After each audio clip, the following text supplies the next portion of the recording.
الحمدللہ وکفا والصلاة والسلام علی عبادہ الذین اصطفیٰ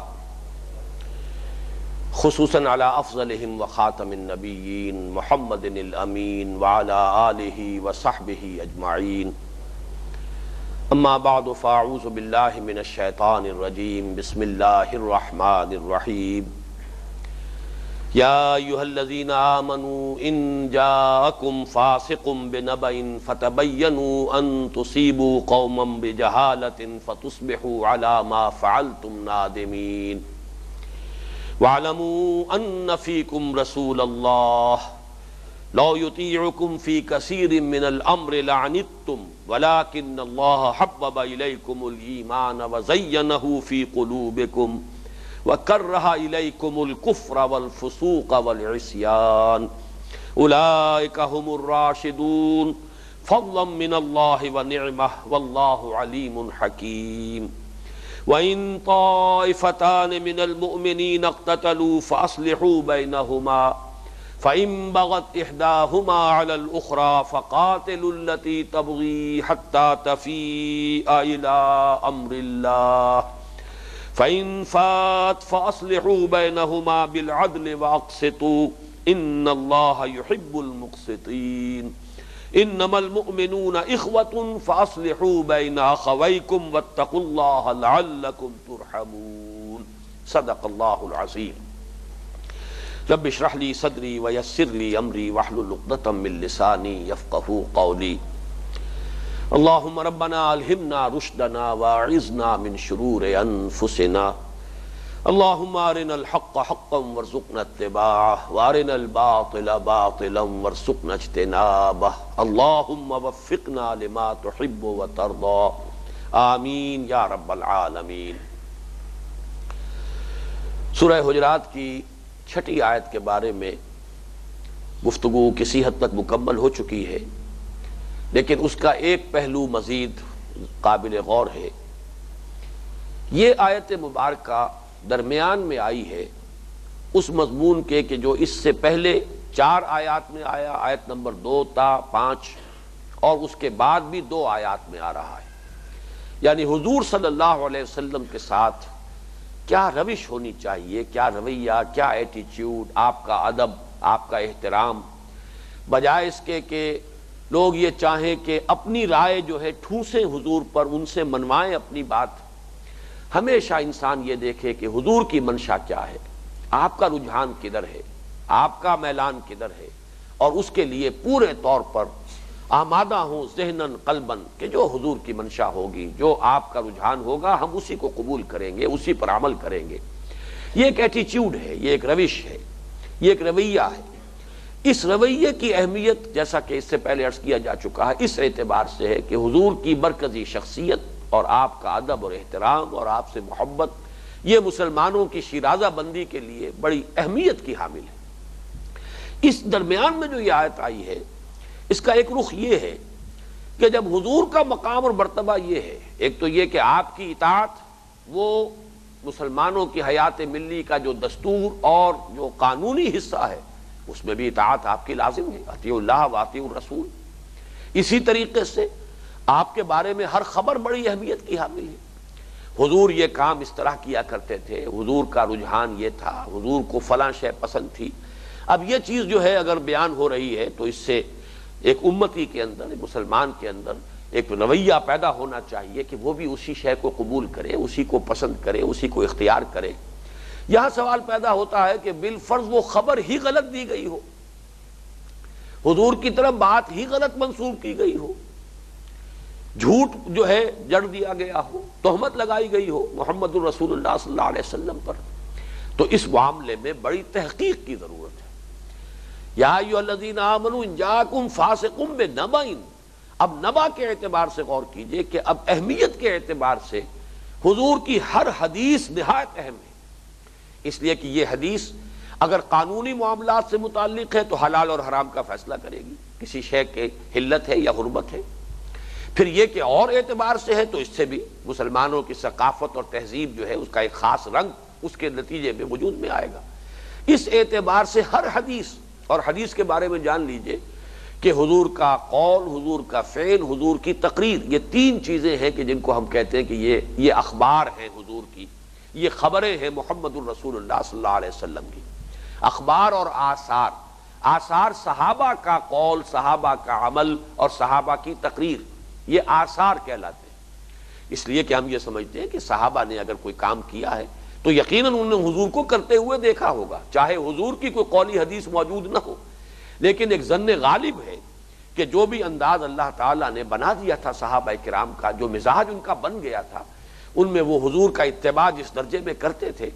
تو کسی شے کا کسی صحابی کی طرف سے منقول ہونا، ان کا قول، ان کا عمل، وہ بھی ایک اعتبار سے چونکہ اس میں ظن غالب ہے کہ اس کی بھی نسبت حضور سے ہو، لہذا اس کی بھی اہمیت ہے ہمارے ہاں۔ لہذا حدیث جسے ہم کہتے ہیں وہ اخبار اور آثار دونوں کا مجموعہ ہے۔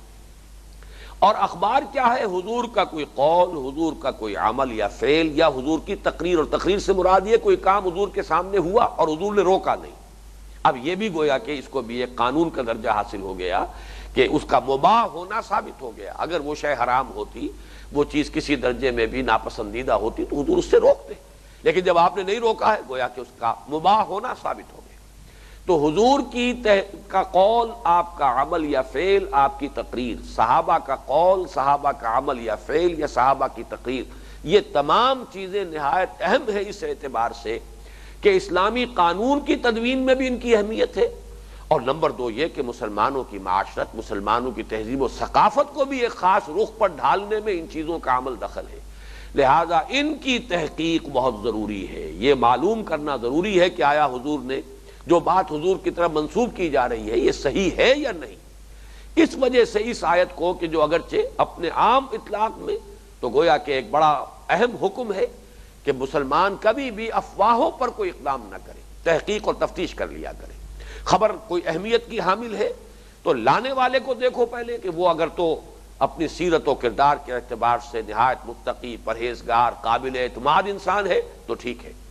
اگر معاملہ وہ نہیں ہے، اس معیار پر وہ راوی پورا نہیں اتر رہا ہے، تو پھر اس شے کی جو ہے پوری طرح معاملے کی چھان بین کر لو۔ ایسا نہ ہو کہ کوئی بڑا اقدام کسی قوم، قبیلے کے خلاف کر بیٹھو اور بعد میں تمہیں پچھتانا پڑے۔ یہ تو گویا کہ اس کی تعویل عام ہوئی، لیکن خاص اس کانٹیکسٹ میں جس میں کہ یہ آیت آئی ہے درمیان میں، اور یہی در حقیقت حکمت ہے کہ جو دو حصے میں نے مضامین کے اعتبار سے معین کیے تھے سورہ مبارکہ کے، دو تین حصوں میں سے پہلے دو حصے، ان کو گویا کہ انٹرلنک کر رہی ہے یہ آیت۔ حضور کے بارے میں کوئی خبر، یہ گویا کہ اہم ترین خبر ہے، اس کے بارے میں تحقیق اور تفتیش ہونی چاہیے۔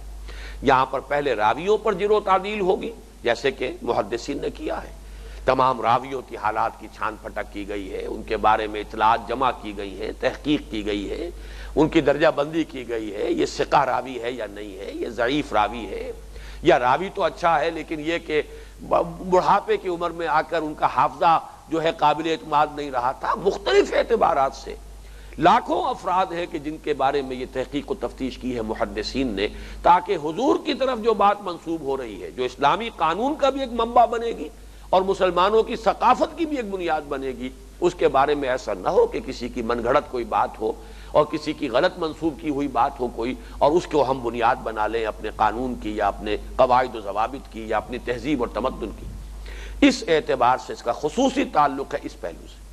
یا ایھا الذین آمنوا ان جاءکم فاسق بنبأ فتبینوا ان تصیبوا قوما بجہالۃ فتصبحوا علی ما فعلتم نادمین۔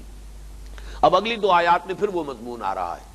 جس پر اصولی اعتبار سے، عقلی اعتبار سے اس میں کیا رمز ہے، کیا حکمت ہے، اس پر گفتگو ہو چکی ہے۔ وَاعْلَمُوا أَنَّ فِيكُمْ رَسُولَ اللَّهِ، اور جان لو تمہارے مابین اللہ کے رسول ہیں صلی اللہ علیہ وسلم۔ یہ میں پہلے عرض کر چکا ہوں، ہمیں پھر یہاں دوبارہ دہرا لینا چاہیے کہ ہمیں اپنے اوپر قیاس نہیں کرنا چاہیے معاملہ۔ ہمارے نزدیک حضور کی صرف ایک حیثیت ہے، آپ اللہ کے رسول ہیں، اور ہماری صرف ایک نسبت ہے آپ سے کہ ہم آپ کے امتی ہیں۔ صحابہ کا معاملہ مختلف تھا۔ صحابہ میں سے کوئی حضور کے چچا تھے، چچا باپ کی جگہ ہوتا ہے، خسر تھے، حضرت ابو بکر، حضرت عمر خسر ہے، خسر جو ہے وہ بھی باپ کے درجے میں ہے۔ چچا ہیں حضرت حمزہ، حضرت عباس چچا ہیں، وہ گویا کہ باپ کے درجے میں ہے۔ اب بیٹے کو باپ کا ادب کرنا چاہیے یا باپ کو بیٹے کا ادب کرنا چاہیے؟ بیٹے کو باپ کی بات ماننی چاہیے یا باپ کو بیٹے کی بات ماننی چاہیے؟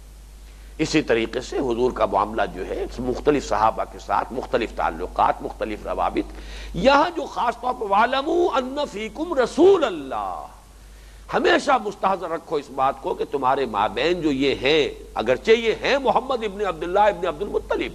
اے حمزہ تمہارے بھتیجے ہیں، اور اے عباس تمہارے بھتیجے ہیں، اور اے ابوبکر تمہارے داماد ہیں، اور اے عمر تمہارے داماد ہیں، لیکن جان لو کہ ان کی جو اصل حیثیت ہے وہ کیا ہے، جو ہمیشہ تمہیں مد نظر رکھنی چاہیے، پیش نظر رکھنی چاہیے، ان فیکم رسول اللہ، یہ اللہ کے رسول ہے۔ اس سے جو نتیجہ برآمد ہوتا ہے، لو یطیعکم فی کثیر من الامر لعنتم، اگر وہ تمہاری اطاعت کرنے لگے یا تمہاری اطاعت کریں اکثر معاملات میں، بہت سی باتوں میں، تو تم مشکل میں پڑ جاؤ گے، اس لیے کہ تم سے تمہاری اپنے لحاظ میں، مروت میں، حضور تو بہت اپنے صحابہ کے احساسات کا بڑا پاس کرتے تھے، ان کے جذبات کا لحاظ کرتے تھے۔ اب کسی شخص نے آگے بڑھ کر پیش رفت کی ہے، پہلے ہی بات کر دی ہے، اب آپ کے لیے اس کی بات کو رد کرنا، اس کے احساسات کو اگر آپ جو ہے پامال کریں تو آپ کو اچھا نہیں لگے گا۔ آپ اپنی اس مروت اور شرافت میں، جیسے کہ منافقین فائدہ اٹھاتے تھے آپ کی شرافت اور مروت سے، آیا جھوٹ بول دیا، کوئی جھوٹی قسم کھا لی، جھوٹا حلف اٹھا لیا، اب حضور خاموش، آپ کو معلوم ہے، لیکن یہ کہ اب ان کو یہ کہنا کہ تم جھوٹ بول رہے ہو، یہ حضور کی مروت اور شرافت کے خلاف تھا۔ یہ نہیں ہے کہ آپ کو اندازہ نہیں ہوتا تھا، وہ تو جیسا کہ آیا ہے کہ اتقوا فراست المومن فإنہ ينظر بنور اللہ، مومن کی فراست سے ڈرو، وہ اللہ کے نور سے دیکھتا ہے۔ تو مومن کا معاملہ یہ ہو تو محمد الرسول اللہ صلی اللہ علیہ وسلم کیسے بے خبر ہو سکتے تھے اس بات سے کہ یہ شخص سچ بول رہا ہے کہ جھوٹ بول رہا ہے؟ لیکن یہ کہ آپ کی شرافت اور مروت کا تقاضا یہ تھا کہ آپ ٹھیک ہے، آپ کا یہ عذر ہے، قبول ہے، ٹھیک ہے جائیے، آپ کو میں نے رخصت دے دی۔ اس طریقے سے وہ عذر جو ہے، عذرات لنگ اور جھوٹے بہانے بنا کر رخصت لے لیتے تھے۔ تو یہاں فرمایا گیا کہ اگر یہ تمہاری بات مانیں گے، لو یطیعکم فی کثیر من الامر لعنتم، اکثر مفسرین نے اس آیت کو بھی جوڑا ہے اسی واقعے کے ساتھ جو میں بیان کر چکا ہوں، پہلی آیت کے جو شان نزول میں واقعہ بیان ہوا ہے ولید بن عقبہ ابن ابی معیط کا رضی اللہ تعالی عنہ، کہ ان سے یہ غلطی ہوئی، کیا ہوا، ان کو خوف طاری ہو گیا، کوئی اندیشہ ہوا، انہوں نے آ کر خبر دے دی، اور اس پر یہ کہ یہاں پھر دباؤ بھی پڑا حضور پر کہ آپ اقدام کیجئے، جلدی کیجئے، یہ تو بغاوت ہے۔ بغاوت کو تو یہ ہے کہ جس کو آپ بھی کہتے ہیں نب دی ایول ان دی بڈ، اس کو تو فوراً جو ہے کچل دینا چاہیے اگر کوئی اقدام آپ کر بیٹھتے، اور پھر جب ایسا کہ آپ کو معلوم ہے اگر کہیں جنگ شروع ہو جائے تو پھر بڑا مشکل ہوتا ہے کہ کہیں تحقیق کی جائے، تو بعد ہی میں پھر کھلے گا کہ یہ تو سارا معاملہ ہی کسی غلط فہمی پر مبنی تھا۔ لہذا فرمایا کہ اس مثال کو بھی اگر فرض کیجئے، اگر وہ واقعہ، اگر اس طرح کا کوئی واقعہ ہو، ہمیں یوں سمجھنا چاہیے۔ شان نزول کی روایات کے بارے میں شاہ ولی اللہ دہلوی رحمۃ اللہ علیہ نے اصولی بات بھی یہی لکھی ہے کہ یہ جو سلف کہتے ہیں، مفسرین کہتے ہیں کہ اس کی شان نزول جو ہے وہ یہ واقعہ، اس کا یہ مطلب نہیں ہوتا کہ وہی واقعہ اس آیت کے نزول کا سبب بنا ہے، بلکہ یہ کہ اس آیت میں جو حکم ہے، جو رہنمائی ہے، وہ اس قسم کے واقعات پر اس سے روشنی پڑتی ہے جو واقعہ اس طریقے سے بیان کیا جا رہا ہے۔ تو اس حوالے سے شان نزول کے بارے میں، اس کی روایات کے بارے میں اصولی بات بھی یہ صحیح ہے۔ تو اس کو اگر ہم اسی حیثیت سے رکھیں تو اس سے اندازہ ہو جاتا ہے کہ یہاں پر اگر کہیں حضور صلی اللہ علیہ وسلم لوگوں کے مشورے پر اقدام کر بیٹھتے تو پھر یہ کہ بعد میں پچھتانا پڑتا، لو یطیعکم فی کثیر من الامر لعنتم، تم مشکل میں پڑ جاؤ گے، ولکن اللہ حبب الیکم الایمان وزینہ فی قلوبکم۔ اس آیت کا یہ ٹکڑا اس اعتبار سے بہت اہم ہے کہ بحیثیت مجموعی صحابہ کرام کی جماعت کو جو اللہ تعالیٰ نے سند عطا کی ہے اس آیت میں، وہ بڑی اہمیت کی حامل ہے، بحیثیت مجموعی۔ اس لیے کہ اگرچہ ہم نہیں کہہ سکتے تعین کے ساتھ، اب ظاہر بات ہے جو منافق تھے ویسے تو وہ بھی اس وقت حضور کے ساتھیوں میں شمار ہوتے تھے، اگر کسی کے نفاق کا پردہ چاک نہیں ہوا، اس کا بھانڈا نہیں پھوٹا، آخری وقت تک ہو سکتا ہے کہ کسی منافق کے بارے میں مسلمان کسی حسن ظن میں مبتلا رہے ہیں، جیسا کہ حسن ظن جو ہے ظن المومنین خیرا، مسلمانوں کے ساتھ تو حسن ظنی سے کام لینا چاہیے۔ لیکن یہ کہ بحیثیت مجموعی جو وہ جماعت تھی، اصل میں یہ ہے بات کہ جو قابل غور ہے، جو لوگ بحیثیت مجموعی اس جماعت پر جرح کر دیتے ہیں اور انہیں ناقابل اعتماد ٹھہرا دیتے ہیں، ان سے تو سوال کیا جانا چاہیے کہ پھر یہ عظیم انقلاب برپا کیسے ہوا؟ اگر وہاں غالب اکثریت جو ہے وہ مخلصین کی نہیں تھی محمد الرسول اللہ صلی اللہ علیہ وسلم کے ساتھیوں میں سے، تو پھر یہ انقلاب کیسے برپا ہو سکتا تھا؟ اتنا عظیم معجزہ تاریخ انسانی کا تو تمام جو ہیں مورخین ماننے پر مجبور ہیں، تسلیم کرنے کو پر اپنے آپ کو مجبور پاتے ہیں کہ واقعہ یہ کس کی کوئی مثال نہیں ہے، وہ ایم این رائے ہو، ایچ جی ویلز ہو، اور آج قریب میں جو ہوا ہے معاملہ ڈاکٹر مائیکل ہارٹ کا، آخر اتنا بڑا معجزہ تو بہت ہی مخلص لوگوں کی جماعت، بہت ہی سرفروش لوگوں کی جماعت، جو جن کی زندگیوں میں ہر چیز، دوسری چیز جو ہے اس کی حیثیت ثانوی ہو گئی تھی، اللہ اور اس کا رسول مقدم ہر شے پر، آخرت مقدم ہر شے پر۔ اگر یہ صورت نہ ہوتی تو یہ جد و جہد کامیابی سے ہمکنار نہیں ہو سکتی تھی، اگر اکثریت کا وہ معاملہ نہ ہوتا تو ایسا عظیم انقلاب برپا نہیں ہو سکتا تھا۔ تو بحیثیت مجموعی صحابہ کرام کی شان میں یہ جو الفاظ اس آیت مبارکہ میں آ رہے ہیں بڑی اہمیت کے حامل ہیں، اور جیسا کہ میں نے عرض کیا کہ عقل کی بنیاد پر، منطق کی بنیاد پر بھی ان کو تسلیم کرنا لازم ہے۔ اگر ایسا نہ ہوتا تو تاریخ کا یہ معجزہ ہرگز رونما نہ ہو سکتا اور اتنا عظیم انقلاب برپا نہ ہو سکتا۔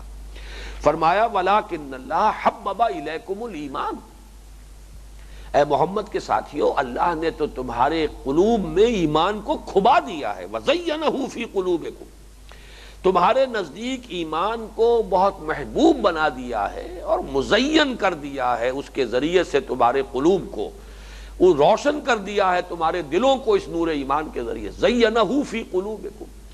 اس ایمان کو تمہارے دلوں میں اجاگر کر دیا ہے، روشن کر دیا ہے۔ یہ قندیل جو ہے تمہارے قلوب میں روشن کر دی ہے اللہ نے۔ یہ قندیل کا لفظ آگے آئے اسی حوالے سے جو سورہ نور کے 5ویں رکوع میں ایمان کے لیے تمثیل آئی ہے،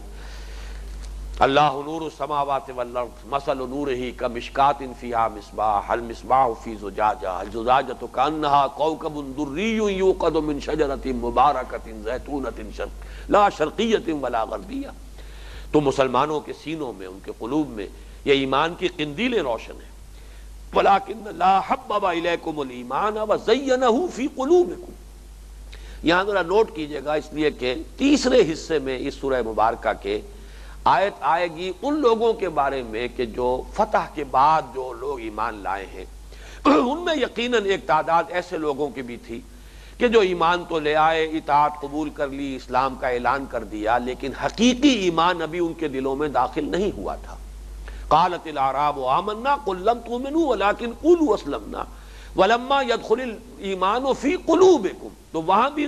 جو تذکرہ ہو رہا ہے دل کا ہو رہا ہے، ابھی تک ایمان تمہارے دلوں میں داخل نہیں ہوا ہے۔ زبان پر ایمان کہا جانا، آمنت باللہ وملائکتہ وکتبہ ورسلہ والیوم الآخر والقدر خیرہ وشرہ من اللہ تعالی والبعث بعد الموت، یہ اور بات ہے۔ دل میں ایمان کا داخل ہو جانا یہ بالکل دوسری بات ہے۔ یہاں پر بھی وہی لفظ آیا ہے۔ اب اس سے یہ بھی معلوم ہوا ضمنی طور پر کہ ایمان کا محل جو ہے وہ قلب ہے، ایمان یہاں ہوتا ہے۔ جیسے کہ حضور نے ایک مرتبہ 3 دفعہ اشارہ کیا ہے اپنے داہنے ہاتھ سے اپنے سینہ مبارک اور قلب مبارک کی طرف، التقوی ہا ہونا، التقوی ہا ہونا، التقوی ہا، تقوی یہاں ہوتا ہے۔ ظواہر اور مظاہر یہ تقوی کے مظاہر تو ہیں، اصل تقوی نہیں ہے۔ وضاقتہ ہے، شکل و صورت ہے، نشست برخاست، یہ تمام چیزیں بھی تقوی میں شامل ہیں۔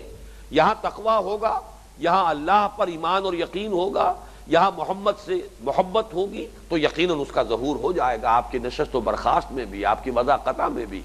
آپ کے رہن سہن میں بھی، آپ کے ہر اعتبار سے جو ہے جھلک ہوگی۔ لیکن یہ نہ سمجھنا کہ اصل تقوی وہ ہے۔ التقوی ہا ہونا، تقوی یہاں ہوتا ہے، اور تقوی ہی در حقیقت نتیجہ ایمان کا۔ ایمان حقیقی ہوگا، اس کے نتیجے میں تقوی پیدا ہوگا۔ تو فرمایا وَلَٰكِنَّ اللَّهَ حَبَّبَ إِلَيْكُمُ الْإِيمَانَ وَزَيَّنَهُ فِي قُلُوبِكُمْ۔ اللہ نے تو اب یہ انداز کیا ہے کہ یہ طرز عمل اگر تم میں سے کسی کا ہے، یہ ترغیب کا یا تنبیہ کا اس سے زیادہ بلیغ اور اس سے زیادہ لطیف انداز ممکن نہیں۔ مسلمانوں دیکھو، یہ روش ایمان کے منافی ہے۔ ایمان کا تقاضا تو یہ ہے کہ ہر آن منتظر رہو کہ حضور کی منشا کیا ہے، آپ کا کیا انداز ہے، آپ کیا چاہتے ہیں، آپ کی رائے کیا ہے، اس کی تلاش میں رہو، بجائے اس کے کہ اپنی رائے پیش کرو، ان سے اپنی بات منوانے کی کوشش کرو، معاذ اللہ اپنی ذہانت کا مظاہرہ کرو، اپنی دور اندیشی کا جو ہے وہ مظاہرہ کرو ان کے سامنے۔ ایمان کا تقاضا یہ ہونا چاہیے کہ ہر وقت منتظر رہو کہ تمہیں معلوم ہو جائے کہ حضور کا رجحان کیا ہے، اسی کے مطابق عمل کرو۔ یہ ہے ایمان کا تقاضا۔ اور جب اللہ نے ایمان کو تمہارے نزدیک محبوب کر دیا، تمہارے دلوں میں کھبا دیا، تمہارے دلوں میں اس کی قندیلیں روشن کر دی، تو اب یہ طرز عمل کچھ غیر شعوری طور پر اگر کبھی ہو جاتا ہے تو جان لو کہ یہ اس کے منافی ہے، یہ اس کے ساتھ مناسبت نہیں رکھتا۔ وَكَرَّهَ إِلَيْكُمُ الْكُفْرَ وَالْفُسُوقَ وَالْعِصْيَانَ، اور اللہ نے تو بہت ہی ناپسندیدہ بنا دی، کر رہا باب تفعیل ہے وہی، بہت ناپسندیدہ بنا دینا، مکروہ بنا دینا، انتہائی جس سے کہ انسان کے اندر نفرت پیدا ہو جائے۔ یہ صحابہ کرام کی گویا کہ اللہ تعالیٰ کی طرف سے ان کی یہ کیفیت بیان کی جا رہی ہے۔ اللہ نے تمہارے نزدیک کفر کو، فسق کو اور معصیت کو، یہاں ذرا اور وضاحت کی گئی ہے کہ کفر، کسی وقت یہ ہو سکتا ہے آدمی سمجھے کہ ایمان کے منافی جو ہے وہ تو کفر ہے، ہم کفر تو نہیں کر رہے، نہیں، حقیقت کے اعتبار سے فسق بھی ایمان کے منافی ہے۔ کوئی ایک گناہ بھی آپ سے سرزد ہو رہا ہے تو جیسے کہ آپ کہتے ہیں کہ تل کی اوٹ میں پہاڑ ہے، یا دیگ سے ایک چاول نکال کر آپ دیکھ لیتے ہیں کہ دیگ اب کس حال میں ہے، اسی طریقے سے تمہارا وہ ایک عمل بھی بتا رہا ہے کہ تمہارے اندر یقین کی کتنی کمی ہے، ایمان کتنا مزمحل ہے۔ اس لیے کہ انسانی شخصیت تو ایک آرگینک ہول ہے، ایک وحدت ہے، اس میں مختلف افعال جو ہیں، ایسا نہیں ہے کہ مختلف بنیادوں سے ان کا جو ہے وہ منبع اور سرچشمہ جو ہے مختلف چیزیں ہوں، شخصیت تو اندر سے ایک ہے۔ اگر یہاں سے یہ پھل جو ہے یہ بہت کڑوا پھل آ گیا ہے تو معلوم ہوا کہ اس درخت کے اندر کہیں کوئی خرابی ہے۔ تو فسق ہو، فجور ہو، معصیت ہو، یہ سب ایمان کے منافی ہے۔ یہ دوسری بات ہے کہ جب قانونی سطح پر کسی شخص کے مسلمان ہونے کا فیصلہ کیا جائے گا کہ یہ مسلمان ہے یا نہیں ہے، تو ظاہر بات ہے کہ بڑی بڑی موٹی چیزوں پر، کبائر کو دیکھا جائے گا، اس کا بیان لیا جائے گا، اس کا قول کیا ہے، اس کا عقیدہ کیا ہے، وہ اس بنیاد پر طے ہوگا۔ لیکن حقیقت کے اعتبار سے ہر معصیت کفر ہے۔ جیسے کہ میں بعض مواقع پر، ایک درویش تھے سائیں عبدالرزاق صاحب یہاں دیپال پور میں ان کا ایک قول بارہا میں نے سنایا ہے، مجھے پسند ہے، جو دم غافل سو دم کافر۔ اب یہ بھی کفر کی ایک تعریف ہے۔ جو وقت بھی انسان پر غفلت میں گزرتا ہے وہ ایک قسم کا کفر ہے۔ جو حرکت بھی جان بوجھ کر اللہ کے کسی حکم کے منافی صادر ہوئی ہے آپ سے، وہ ایک طرح کا کفر ہے۔ من ترک الصلاۃ متعمدا فقد کفر، جس نے نماز ترک کر دی جان بوجھ کر، اس نے کفر کیا۔ لیکن تکفیر کسی کی، باقاعدہ کسی کو دائرہ اسلام سے خارج قرار دینا، کافر اور مرتد قرار دینا، اس کی شرائط بڑی کڑی ہے۔ البتہ اصل کے اعتبار سے ہر گناہ جو ہے اس کے ڈانڈے کفر سے، شرک سے مل جائیں گے۔ جب بھی کبھی کوئی انسان کسی معصیت کا ارتکاب کر رہا ہے، اس نے کسی شے کو اللہ سے بالا تر کیا ہے نا، اللہ کا حکم پیچھے رکھا ہے، اپنے نفس کی کسی خواہش کو مقدم کیا ہے، معلوم ہوا کہ اس میں شرک ہو گیا۔ حقیقت کے اعتبار سے تو ہر معصیت کفر اور شرک ہے، اگرچہ قانون کی سطح پر بڑے اس کے اندر فرق و تفاوت ہے اور بڑا اس میں احتیاط کا تقاضا ہے۔ تکفیر جو ہے یوں ہی نہیں ہے کہ آسانی سے جو ہے کفر کے فتوے جو ہے انسان لگاتا پھرے۔ آپ کسی شے کے بارے میں کہہ سکتے ہیں بھائی یہ چیز کفر ہے، یہ چیز جو ہے اپنی حقیقت کے اعتبار سے شرک ہے، یہ فعل، یہ خیال، یہ عمل، یہ کفر اور فسق اور فجور اور شرک، اس کے ساتھ ڈانڈے ملتے ہیں۔ شخص معین کا معاملہ بالکل مختلف ہو جائے گا۔ بہرحال یہاں پر تین چیزوں کا اطلاق کیا گیا ایمان کے مد مقابل، وَكَرَّهَ إِلَيْكُمُ الْكُفْرَ وَالْفُسُوقَ وَالْعِصْيَانَ أُولَٰئِكَ هُمُ الرَّاشِدُونَ۔ یہ ہیں وہ لوگ کہ جو فلاح پانے والے، کامیاب ہونے والے، رشد سے ہمکنار ہونے والے، اللہ کے ہاں کامیاب قرار پانے والے ہوں گے۔ اور فضلا من اللہ، ایک مستقل آیت آ رہی ہے، ذرا نوٹ کیجئے، یہ فضل ہے اللہ کی طرف سے اور نعمت، انعام ہے اس کا۔ یہ اللہ اگر توفیق نہ دے انسان کے بس کی بات نہیں۔ یہ کیفیت اگر کسی کو اپنے دل میں ملے، نظر آئے، جیسے کہ حضور صلی اللہ علیہ وسلم نے فرمایا اذا ساءت کا سیئتوں کا وسرت کا حسنتوں کا فانت مومن، جب کبھی کوئی اچھا کام کر کے تمہیں خوشی ہو اور اگر کوئی برا کام تم سے ہو جائے، کسی وقت جذبات کی رو میں بہہ کر کوئی غلط حرکت کر بیٹھو تو تمہیں رنج ہو، افسوس ہو، تو تم مومن ہو۔ شکر کرو اللہ کا کہ تمہارا ضمیر بیدار ہے، تمہارے اندر ایمان ہے، تبھی تو یہ تمہیں افسوس اور رنج ہو رہا ہے کہ مجھ سے یہ غلط حرکت کیسے سرزد ہو گئی۔ اس کو اللہ کا فضل سمجھ یہ کیفیت جس کو بھی میسر آئی ہے، ایمان حقیقی جس کو بھی ملا ہے، وہ اللہ کا فضل سمجھے، فضلا من اللہ و نعمہ۔ اور اگر کسی کی باطن کی یہ قلب ماہیت ہو چکی ہے کہ واقعتاً ایمان اسے اتنا محبوب ہے، بعض صحابہ کے بارے میں واقع آتا ہے وسوسے آتے تھے، ویسے جیسے ہمارے دلوں میں کبھی وسوسے آ جاتے، صحابہ کرام کے بھی وسوسے آ جاتے تھے۔ بعض صحابہ نے آ کے حضور سے کہا کہ حضور بس اوقات ہم اپنے دل میں ایسی باتیں پاتے ہیں کہ ان کو زبان پر لانے سے بڑھ کر ہمیں یہ شے عزیز ہے کہ ہمیں زندہ آگ میں جلا دیا جائے۔ اتنی بری باتیں ہمارے دل میں آ جاتی ہیں، اتنی بری، اس قدر ہمیں کوفت ہوتی ہے کہ ان باتوں کو زبان پر لانے سے کہیں زیادہ ہمارے نزدیک جو ہے وہ ہلکی بات یہ ہے کہ ہمیں جلا دیا جائے زندہ۔ حضور نے فرمایا کیا واقعی تم یہ محسوس کرتے ہو؟ انہوں نے کہا جی ہاں یہی ہماری کیفیت ہوتی ہے۔ فرمایا فذاک الایمان، یہی تو ایمان ہے۔ شیطان نے وسوسہ اندازی کی ہے، تمہارے نفس نے وسوسہ اندازی کی ہے، الذی یوسوس فی صدور الناس من الجنۃ والناس، لیکن یہ جو رد عمل ہوا ہے تمہاری طبیعت کے اندر کہ تمہیں اس پر اتنا رنج ہو رہا ہے، اس کو تم نے اتنا ناپسند کیا ہے کہ موت تمہیں ہلکی نظر آ رہی ہے اس چیز کے مقابلے میں کہ تم اسے زبان پر لاؤ، تو معلوم ہوا ایمان ہے، تبھی تو یہ کیفیت ہے۔ فذاک الایمان، یہی تو حقیقت میں ایمان ہے۔ فضلا من اللہ و نعمہ، اللہ کا شکر ادا کرو، یہ فضل ہے اللہ کا اور نعمت ہے اس کی، انعام ہے اس کا۔ واللہ علیم الحکیم، اور اللہ تعالی علیم ہے، سب کچھ جاننے والا، اور حکیم ہے، کمال حکمت والا۔ وہ جس کو بھی نوازتا ہے اپنے علم کی بنیاد پر نوازتا ہے، وہ جانتا ہے۔ جیسے کہ وہ آیت ابھی میں نے آپ کو پچھلے نشست میں اس کا تذکرہ کیا تھا کہ ان اللہ یامرکم ان تؤدوا الامانات الی اہلھا، تو اللہ تعالیٰ بھی اپنے انعامات نااہل لوگوں کو نہیں دیتا، اہل لوگوں کو دیتا ہے۔ تو جو اہلیت ہے تمہارے اندر، کوئی اللہ تعالیٰ اہلیت دیکھتا ہے تو تمہیں نوازتا ہے، اس لیے فرمایا وہ اس کی علم کی بنیاد پر ہے۔ واللہ علیم الحکیم، اپنے علم کامل حکمت بالغہ کی بنیاد پر اللہ تعالیٰ نوازتا ہے اور ان انعامات سے سرفراز فرماتا ہے جن کو فرماتا ہے۔ اب اس کے بعد وہ جو دو حکم میں نے عرض کیا تھا کہ بڑے ہیں، ان میں سے دوسرا حکم آ رہا ہے وَإِن طَائِفَتَانِ مِنَ الْمُؤْمِنِينَ اقْتَتَلُوا فَأَصْلِحُوا بَيْنَهُمَا، اگر اہل ایمان میں سے دو گروہ باہم لڑ پڑے تو تم پر لازم ہے، تمہارا فرض ہے کہ ان کے مابین صلح کراؤ۔ فَإِن بَغَتْ إِحْدَاهُمَا عَلَى الْأُخْرَى، پھر اگر زیادتی کرے، زیادتی پر مصر رہے، زیادتی پر اڑا رہے ان میں سے ایک دوسرے پر، فَقَاتِلُوا الَّتِي تَبْغِي، تو جنگ کرو اس سے جو زیادتی کرتا ہے، حَتَّى تَفِيَّ إِلَىٰ أَمْرِ اللَّهِ، یہاں تک کہ وہ لوٹ آئے، رجوع کرے اللہ کے حکم کی طرف۔ فَإِن فَاتَ، پھر اگر وہ لوٹ آئے، رجوع کر لے، فَأَصْلِحُوا بَيْنَهُمَا بِالْعَدْلِ وَأَقْسِطُوا، تو پھر ان کے درمیان صلح کرا دو عدل کے ساتھ، اور دیکھو انصاف سے کام لو۔ ان اللہ یحب المقسطین، یقیناً اللہ تعالی انصاف کرنے والوں کو پسند کرتا ہے۔ انما المؤمنون اخوۃ،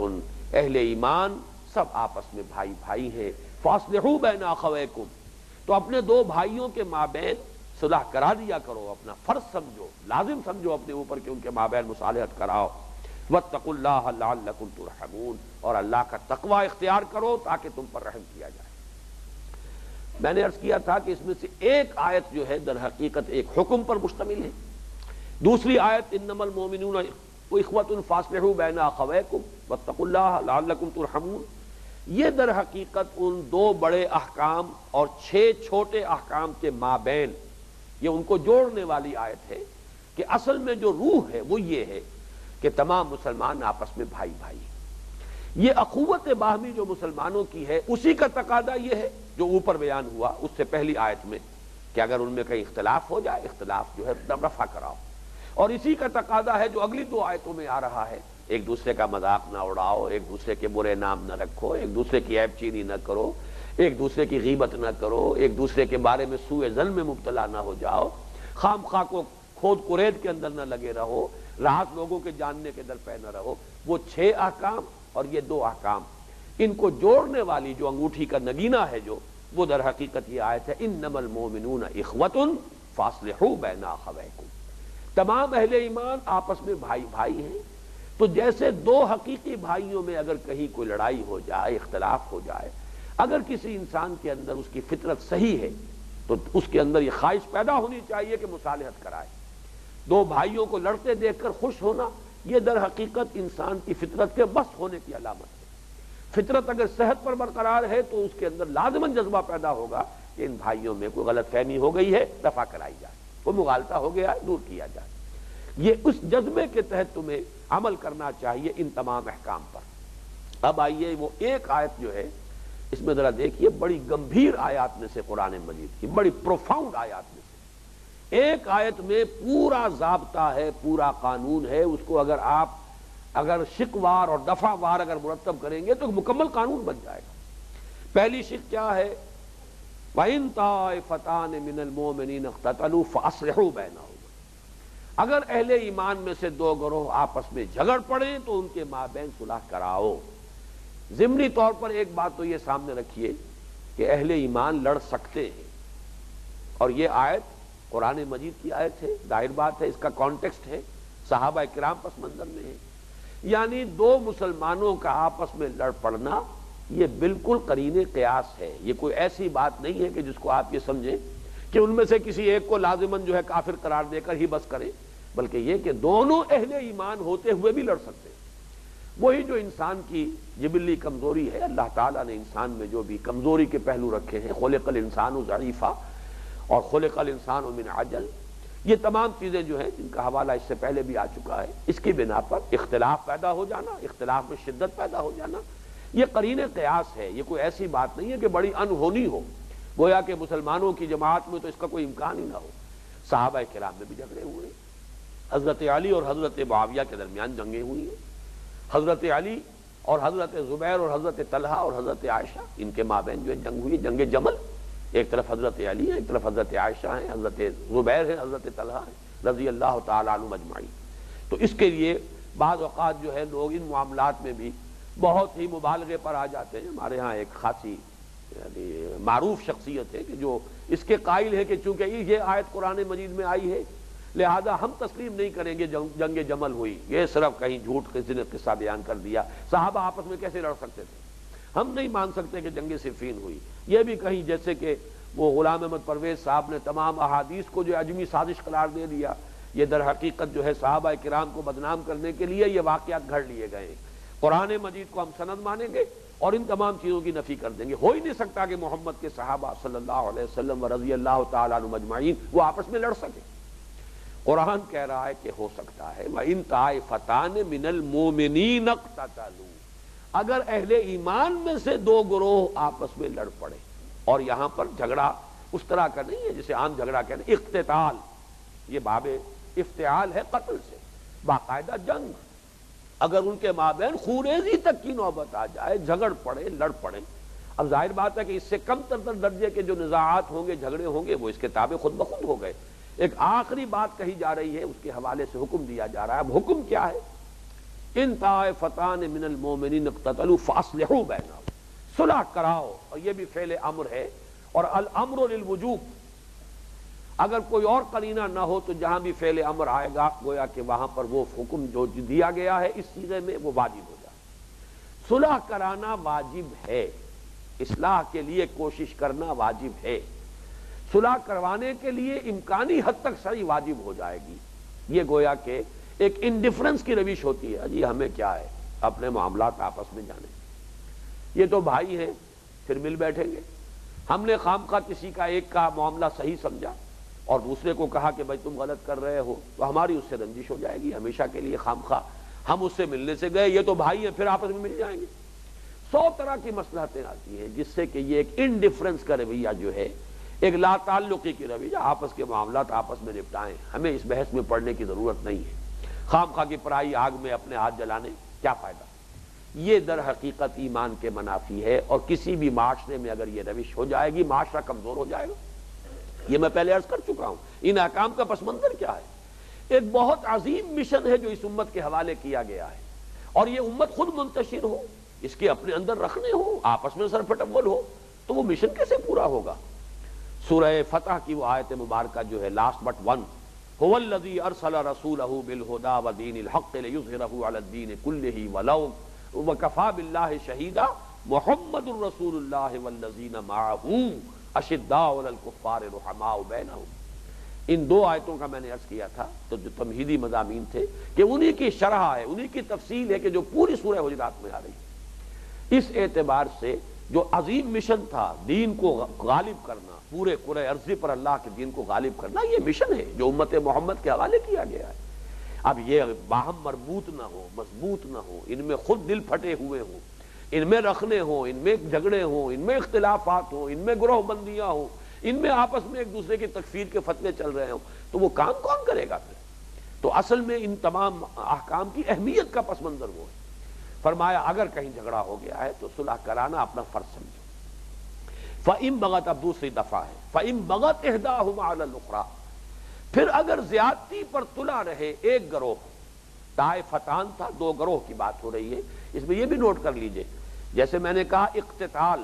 اگر خون ریزی تک نوبت آ جائے تب صلح کرانا لازم ہے، تو اس سے کمتر جھگڑے بھی گویا کہ آپ سے آپ اس میں گویا کہ مذکور ہیں، وہ انڈرسٹوڈ ہے. اسی طریقے سے اگر یہ کہ ان میں سے ایک گروہ، چاہے یہ دو افراد کا معاملہ ہو چاہے گروہوں کا معاملہ ہو، جو اصول حکم دیا جا رہا ہے وہ دونوں حالتوں کے اندر جو ہے اپنی جگہ پر انٹیکٹ رہے گا اور لاگو رہے گا، اپلیکیبل رہے گا. پھر اگر ایک گروہ ان دونوں میں سے تلا رہے زیادتی پر، فَإِن بغت، بغا کہتے ہیں زیادتی کرنا، بڑھنا، بغاوت، کسی کے خلاف کھڑے ہو جانا. فَإِن بغت إِحْدَاهُمَا عَلَى الْأُخْرَى، اگر ان میں سے ایک گروہ دوسرے پر زیادتی پر تلا رہے. اب اس کی دو شکلیں ہو سکتی ہیں، ایک تو یہ کہ صلح ہی پر آمادہ نہ ہو، مصالحت کے لیے تیار ہی نہ ہو، یہ بھی بغاوت ہے، دوسرے پر زیادتی پر تلا ہوا ہے. چاہے یہ کہ اگر ہو سکتا ہے کہ تحقیق کی جائے، تفتیش کی جائے تو شاید اسی پر کوئی زیادتی ہوئی ہو، لیکن مصالحت کے لیے آمادہ اگر نہیں ہے تو خود یہ اپنی جگہ پر ایک زیادتی کی شکل بن گئی. اور دوسری شکل یہ ہے کہ مصالحت کرا دی گئی، صلح کرا دی گئی، ٹرمز طے ہو گئی، پھر اب کوئی زیادتی کر رہا ہے، دوبارہ اقدام کر رہا ہے، پھر زیادتی کرنے پر تلا ہوا ہے. تو اب جو حکم دیا جا رہا ہے فَقَاتِلُوا الَّتِي تَبْغِي، اب لڑو اس سے جو زیادتی کر رہا ہے. اب یہ معاملہ ان دو گروہوں کے مابین نہیں رہا، اب تو در حقیقت اس زیادتی کرنے والے گروہ نے گویا کہ چیلنج کیا ہے تمہاری پوری اجتماعیت کو. یہ ذہن میں رکھیے کہ اجتماعیت کی مختلف سطحیں ہو سکتی ہیں. ایک تو وہ آئیڈیل شکل ہوگی کہ تمام دنیا میں ایک ہی حکومت، ایک ہی نظام، ایک ہی معاشرہ، ایک ہی ملت ہو، تو ظاہر بات ہے اس وقت وہ حکومت اس وقت کی جو ہوگی وہ مخاطب ہوگی ان آیات کی. فرض کیجئے کہ وہ شکل نہیں ہے، مختلف معاشرے، مختلف قومیں ہیں، تو جو اب ان کا نظام ہے وہ گویا کہ مخاطب ہے ان احکام کا. یہ بھی نہیں ہے، فرض کیجئے کہ انگریزوں کے دور میں ہم غلام تھے، مسلمانوں میں جو بھی اکابر ہیں، جو بڑے ہیں، جن کی بھی بات سنی جاتی ہے، جن کے ساتھ بھی کچھ معاملہ اس طرح کا ہے کہ ان کی بات لوگ ماننے پر آمادہ، اب وہ گویا کہ مخاطب ہو جائیں گے. تو جن کے لیے بھی یہ کرنا ممکن ہے وہ سب کے سب مخاطب ہیں ان احکام کے. اب ان کا فرض ہو جائے گا کہ لڑے ان کے خلاف، اور یہاں پہ لفظ قاتلو آیا ہے، جاہدو بھی نہیں، قاتلو، جنگ کرو ان سے کہ جو زیادتی پر تلا ہوا ہے. یہاں معاملہ جو ہے اب گویا کہ دو فریقوں یا دو افراد کے مابین نہیں رہا ہے، بلکہ اس نے گویا کہ مسلمانوں کی پوری اجتماعیت کو چیلنج کیا ہے. جیسے ہم نے اس سے پہلے دیکھا تھا کہ حضور کی شان میں ذرا سا سوء ادب، یہ مسلمانوں کی حیات ملی کی ایک پوری بنیاد، اس کے ایک ستون کو ڈھا دینے کے مترادف ہے. اسی طریقے سے مسلمانوں میں سے کسی گروہ کا، مسلمان کسی دوسرے گروہ پر زیادتی پر تلے رہنا، یہ بھی چیلنج ہے اس پوری حیات اجتماعی کے لیے، پوری حیات ملی کے لیے. لہذا وہاں پر اب فرض ہو جائے گا کہ لڑو ان سے کہ جو زیادتی پر تلے ہوئے ہیں، حتی تفیء الی امر اللہ، یہاں تک کہ وہ جھک جائے یا واپس آ جائے، رجوع کر لے اللہ کے حکم کی طرف. ظاہر بات ہے اصول تو وہی رہے گا، فإن تنازعتم فی شیء فردوہ الی اللہ والرسول. جہاں کہیں جھگڑا ہوگا فیصلے تو ہوں گے اللہ اور اس کے رسول کے احکام کے مطابق. ابدی احکام تو وہی ہیں، مستقل اطاعتیں وہی دو اطاعتیں، اللہ کی اطاعت، اللہ کے رسول کی اطاعت. تو اگر اللہ کی بات کی طرف لوٹ آ جائیں، اس سے مراد اگر تو ہے مصالحت تو مصالحت بھی ہوگی اللہ اور اس کے رسول کے احکام کے مطابق. اور جب مصالحت ہو چکی ہے، اب اگر وہ اس کی خلاف ورزی کر رہا ہے تو گویا کہ اب یہ امر اللہ کا قائم مقام، وہ ٹرمز ہیں، وہ شرائط ہیں جن پر صلح ہوئی، انہیں دوبارہ مجبور کیا جائے کہ وہ ان شرائط کو تسلیم کرے، ان پر عمل کرے، ان کو قبول کرے. حتی تفیء الی امر اللہ فإن فات فاصلحوا بینہما بالعدل واقسطوا. پھر اگر وہ رجوع کر لے، لوٹ آئے، فے کہتے ہیں لوٹنے کو، اگر وہ لوٹ آئے رجوع کر لے، پھر وہ صلح پر آمادہ ہو جائے، پھر صلح کر لے، تو اثر نو صلح کرا دو، فاصلحوا بینہما، صلح کرا ان کے مابین بالعدل واقسطوا۔ دیکھیے یہ ہے قرآن مجید کی جو اعجاز کلام ہے، یہاں پہ 2 مرتبہ لفظ دہرایا ہے بالعدل واقسطوا۔ کیوں؟ اول تو یہ کہ اس کی ضرورت نہیں تھی، صلح کراؤ عدل کے ساتھ، عدل ہی کے ساتھ ہوگی، مسلمان تو جب بھی صلح کرائیں گے عدل کے ساتھ کرائیں گے، لیکن یہ چونکہ معاملہ ہو چکا ہے اس نوعیت کا کہ ایک فریق نے زیادتی کی اور زیادتی کر کے پھر مسلمانوں کے اس نظام اجتماعی کو چیلنج کیا، جب اس پر اصرار کیا یا صلح کے جو بھی شرائط تھی ان سے اس نے روگردانی کی، اس سے سرتابی کی، اب اندیشہ ہے کہ جب دوبارہ مصالحت کرائی جائے تو کہیں اس پر زیادتی نہ ہو جائے، اس لیے کہ اب صلح کرانے والے خود ایک فریق بن چکے ہیں، کیونکہ حکم انہیں دیا گیا تھا فَقَاتِلُوا الَّتِي تَبْغِي حَتَّىٰ تَفِيَ إِلَىٰ أَمْرِ اللَّهِ۔ تو گویا کہ جو اولاً اس صلح کرانے والے تھے، جو صلح کنندگان تھے، اب وہ خود فریق بن گئے، اب تو انہیں لڑنے کا حکم دیا گیا ہے کہ جو زیادتی کر رہا ہے اسے لڑو۔ اب جب ان سے اگر انہیں مجبور کیا جائے گا تو ہو سکتا ہے کہ اب ان پر کوئی ناروا زیادتی ہو جائے، تو اس لیے یہاں پر 2 مرتبہ اس لفظ کو دوہرا کر لایا گیا، فاصلحوا بینہما بالعدل واقسطوا، ان کے مابین پھر صلح کرا دو انصاف کے ساتھ۔ اور دیکھو قسط، یہ قسط کا لفظ جو ہے اس اعتبار سے بڑا عجیب ہے، بلکہ عدل کا لفظ بھی ہے۔ قسط میں آتا ہے کہ اگر یہ ثلاثی مجرد سے ہو قسطا تو اس کے معنی ہے ناانصافی کرنا، باب افعال سے ہو ثلاثی مزید فی میں اقسطا یقسط اقساطا تو اس کے معنی انصاف کرنا، یہ بالکل مخالف متضاد معنی ہو جاتے ہیں۔ فاصلحوا بینہما بالعدل واقسطوا ان اللہ یحب المقسطین، یقیناً اللہ تعالیٰ انصاف کرنے والوں کو پسند کرتا ہے۔ اس کے بعد وہ آیت آ گئی، اس پورے معاملے میں جو اس کی روح باطنی ہے جو سامنے تمہارے ہر وقت رہنی چاہیے، وہ کیا ہے؟ انما المؤمنون اخوۃ فاصلحوا بین اخویکم، تمام اہل ایمان آپس میں بھائی بھائی ہیں، ان کے مابین، 2 بھائیوں کے مابین صلح کرانا اپنا فرض سمجھو، واتقوا اللہ، اللہ کا تقوی اختیار کرو۔ یہ شروع میں نے عرض کیا تھا کہ اس سورہ مبارکہ میں 3 مرتبہ تو اتقوا یہ فعل امر کی شکل میں آیا ہے، اور 2 مرتبہ مزید آیا ہے تقوی کی ترغیب کے لیے دوسرے اسلوب آئے ہیں، اس لیے کہ یہ تمام احکام اپنی جگہ پر دھرے رہ جاتے ہیں اگر روح تقوی موجود نہ ہو۔ ایسا بھی ہوگا کہ لفظی تقاضا تو پورا کر دیا گیا لیکن حقیقی جو ہے روح جو ہے وہ مجروح ہو گئی۔ اس اعتبار سے اگر تقوی نہیں ہوگا تو محض احکام پر عمل کرنے سے مطلوبہ نتائج حاصل نہیں ہوں گے۔ یہ جو اس آیت مبارکہ میں یہ حکم آیا ہے، واقعہ یہ ہے کہ نہایت اہم، نہایت ضروری، اور سیرت و کردار کے اعتبار سے یہ نہایت فیصلہ کن شے ہے۔ اس طرز عمل کو جو شخص اختیار نہیں کرتا، کسی بھی اجتماعیت میں، ایک گھر کا معاملہ ہے، بھائیوں کا آپس کا معاملہ ہے، 2 بھائیوں کے درمیان جھگڑا ہو گیا ہے، تیسرا بھائی یہ سمجھے کہ مجھے اس سے کیا ہے، آپس کا معاملہ طے کرے، وہ گھر جو ہے پھر اس کے اندر کیفیت جو ہے باہمی اتحاد کی پیدا نہیں ہو سکے۔ اور اس میں ظاہر بات ہے کہ ایک تو معاملہ ہے کہ جنگ تک نوبت آ جائے، ایک یہ بھی ہوتا ہے کہ سوشل پریشرز ہوتے ہیں جو ایگزرٹ کرنے ہوتے ہیں،